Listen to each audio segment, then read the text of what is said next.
sewer. The city felt something shift, but it still believed it was isolated. One tragedy. One terrible moment. Not a pattern. Not yet. August 10th. Frances Brown, 33 years old, living alone in her apartment. She was found stabbed repeatedly. Drawers were pulled open, items scattered. But the detail that froze the city was written in lipstick on the wall. "For heaven's sake, catch me before I kill more. I cannot control myself." The words were uneven, urgent, yet deliberate. They were meant to be seen, meant to be photographed, meant to be printed in newspapers. And they were. The press gave the unknown killer a name. The Lipstick Killer. The nickname traveled faster than facts. And something about that message unsettled investigators. It sounded emotional, but it also sounded theatrical. Someone who truly cannot control themselves does not pause to write a note, does not stage a message. That requires awareness. That requires time, and time requires calm. By winter, the city was uneasy, but fear had not yet reached its peak. That came on December 7th. Suzanne Degnan, 8 years old, sleeping in her bed. Her parents were inside the same apartment. The building had locked doors. Neighbors were nearby. Morning came. She was gone. No broken windows. No forced entry, no screaming heard. A ransom note arrived, typed, precise, specific instructions. Before money could exchange hands, parts of Suzanne's remains were discovered in sewer drains across the city. The brutality shocked even hardened detectives. Now it was undeniable. This was not coincidence. This was sequence. 3 victims. 3 different methods: a disappearance, a stabbing, a kidnapping. Different approaches, same composure, the same quiet entry, the same absence of panic, the same psychological tone. Police intensified their search. They focused on burglary patterns. Someone comfortable entering apartments, someone who studied layouts, someone who moved without drawing attention. One name surfaced repeatedly: William Heirens, 17 years old, a university student, highly intelligent, arrested previously for burglaries. He slipped into buildings with skill. He observed routines. He knew how to move quietly. When police searched his dormitory room, they found items belonging to Frances Brown. That discovery shifted everything. Heirens was arrested.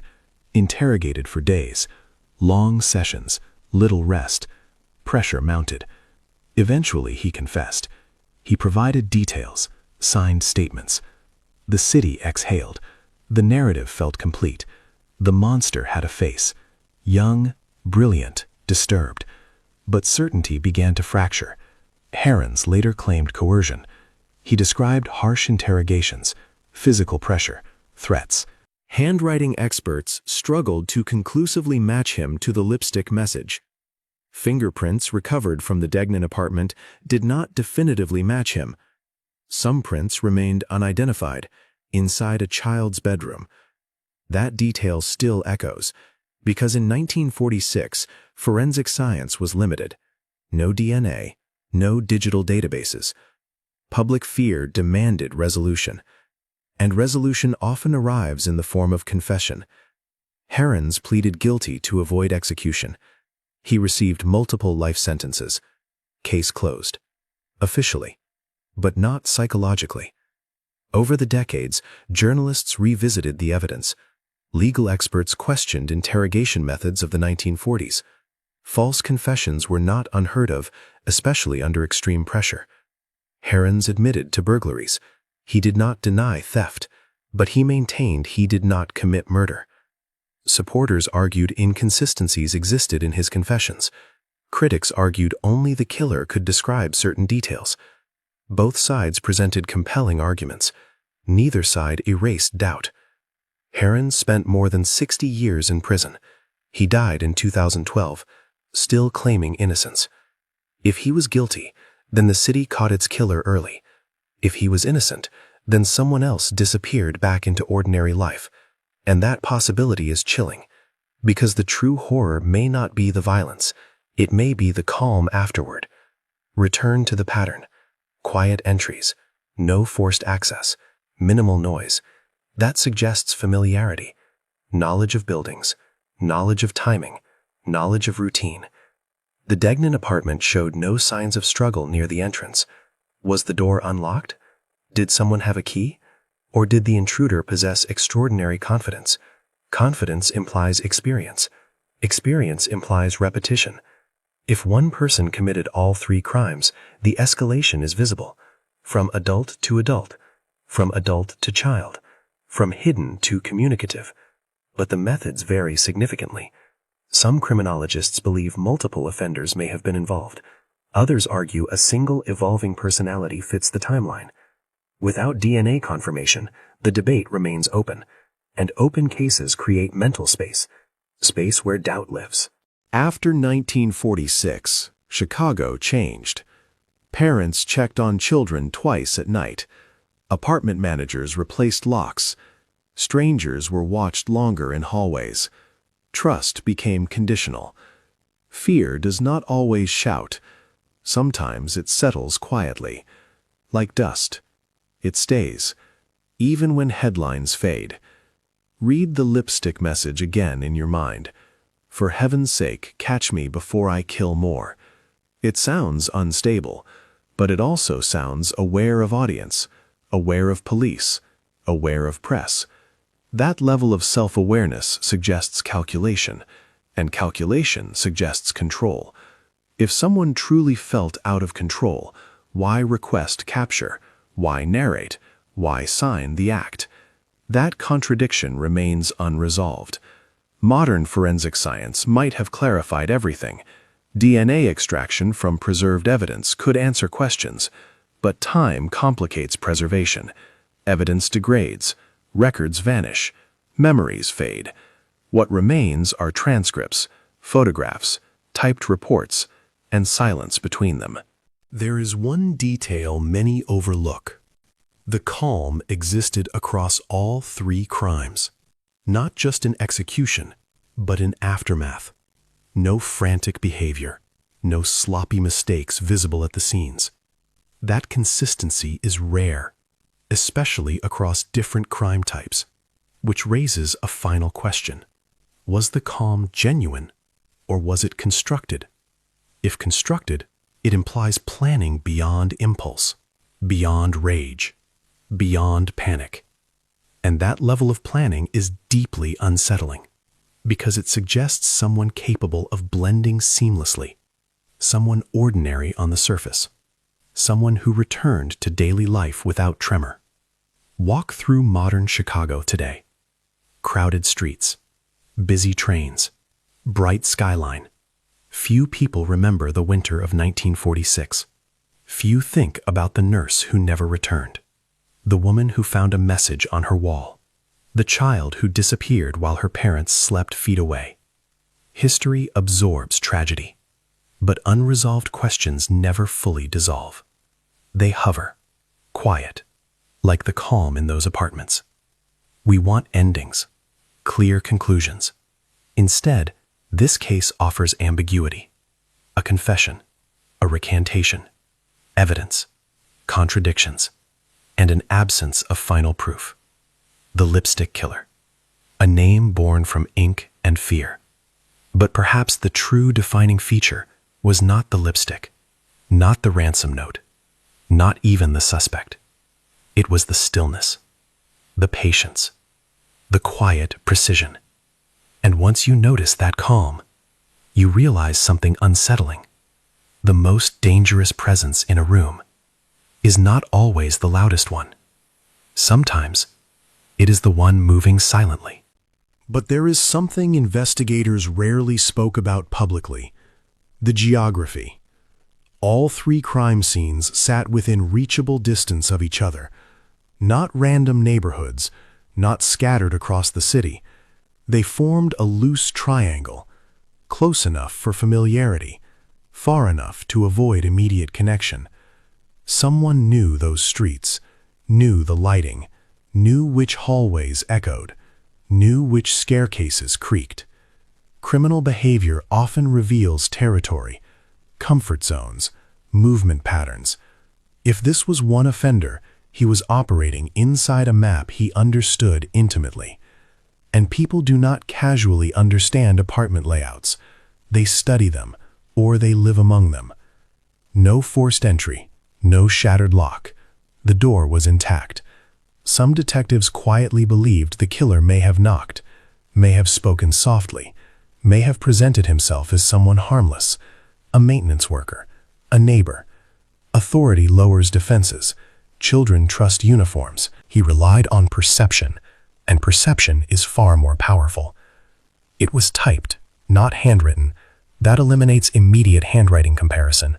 It suggests preparation, access to a typewriter, comfort using it. The language was direct, structured, not chaotic. No rambling emotional outbursts, just instructions. Transaction language, money in exchange for life. Except the life was already gone. That means the ransom note was not about money. It was about control, extending the fear, extending the performance, keeping the city suspended. He admitted to entering apartments for theft. He understood how to move quietly. But burglary psychology is different from homicide psychology. Most burglars avoid confrontation. They prefer empty spaces, minimal risk, minimal violence. The lipstick killer did not avoid risk. He escalated it, remaining inside apartments longer than necessary, writing messages, leaving notes. That shift from stealth theft to theatrical violence is significant. It requires a psychological transformation, or two separate offenders entirely. Some prints lifted from the Degnan residence did not match Heirens. Technology at the time lacked national databases. Matching was manual, limited. Errors were possible. But here is what unsettles many analysts. Those unidentified prints were never conclusively explained. Not matched to family, not matched to officers. They simply existed, unanswered. And unanswered evidence has a way of surviving longer than testimony. Advocates argued modern DNA testing could clarify unresolved questions. Requests were denied. Evidence had deteriorated. Time had passed. And with time, opportunities closed quietly. William Heirens died in prison in 2012, maintaining innocence. No final forensic revelation arrived. No definitive reversal. No conclusive confirmation. Just silence. And silence, in unresolved cases, is never empty.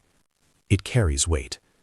Because somewhere between confession and doubt, between evidence and uncertainty, the truth still exists, waiting and waiting. Not in headlines, not in courtrooms, but in the smallest overlooked details. There is something else about 1946 that matters. Apartment living in Chicago was dense. Shared stairwells, shared basements, shared mailboxes. People passed each other daily without knowing names. Familiar but not intimate. Close but distant. That environment creates opportunity. Someone can appear ordinary simply by appearing often. Routine becomes camouflage, and camouflage is more effective than disguise. Boiler rooms, laundry corridors, unlocked basement entrances. In older buildings, those entry points were rarely monitored. A person familiar with maintenance schedules could move undetected, not by force, but by knowledge. Knowledge reduces noise. Knowledge reduces resistance. And across all three crimes, resistance appears minimal. That detail never fully settled. Was it arrogance? Was it taunting? Or was it misdirection? Writing a message shifts focus. It directs attention to personality, to instability, to a dramatic image. But what if the message was meant to distract from something else? From the simplicity of the entry, from the calculated timing, from the fact that nothing was rushed. The message may have been loud, but the method was quiet, and the method reveals more than the words. Unconfirmed reports of attempted intrusions. Doors found slightly ajar. Footsteps in hallways late at night. Nothing solid enough for headlines, but enough to create unease. Sometimes crime history preserves only what can be proven. It rarely preserves what was almost. And the almost cases may tell a larger story, because repetition builds confidence. Confidence builds boldness, and boldness builds risk. He was young, 17, highly intelligent, emotionally isolated. Under prolonged questioning, human cognition changes. Sleep deprivation blurs judgment. Fear narrows reasoning. The mind seeks escape from pressure. Confession can sometimes feel like relief, not admission, but relief. And yet, some details in his statements matched crime scene information not publicly released. That fact complicates everything, because either he knew or someone told him, and history cannot fully separate those possibilities. Planning, control over entry and exit, minimal forensic trace. Organized offenders often maintain normal public lives, jobs, school, routine social interactions. They compartmentalize. Violence in one space, ordinariness in another. That duality is psychologically unsettling, because it means danger does not always look disturbed. It often looks composed. The crimes occurred within a 6-month span. Then, nothing officially linked afterward. If Heirens was guilty, incarceration explains the stop. If he was not, then why did the killing cease? Did the true offender leave the city? Enter the military? Die unexpectedly? Or simply stop? Criminal cessation without capture is rare but not impossible. Life changes can interrupt behavior. Marriage, relocation, employment shifts. The absence of further crimes does not automatically confirm guilt. It only narrows theories. There was no public display of rage, no manifesto, no continued letters to police, no attempt to extend notoriety beyond that single lipstick message and ransom note. If this was about attention, it stopped abruptly. If it was about control, the objective may have been fulfilled quickly. Or perhaps the objective was never fame. Perhaps it was intrusion, the quiet ability to enter space, to stand in a room unnoticed, to move through a life without permission. That level of psychological dominance is subtle, and subtlety lasts. In the end, the evidence does not speak clearly. It whispers. A message in lipstick, a typed ransom note, a confession signed under pressure, fingerprints that never found a name. For decades, the case has existed in a space between certainty and doubt. William Heirens died in prison, maintaining innocence. The official record calls the case solved, but history does not always agree with official records. Because when a crime is truly solved, the questions fade, and here they never did. The nurse who never returned home, the woman who found a message written above her bed, the child taken from a locked apartment while her parents slept only steps away. Their stories remain fixed in time, but the answer does not. Was the calm deliberate? Was it staged?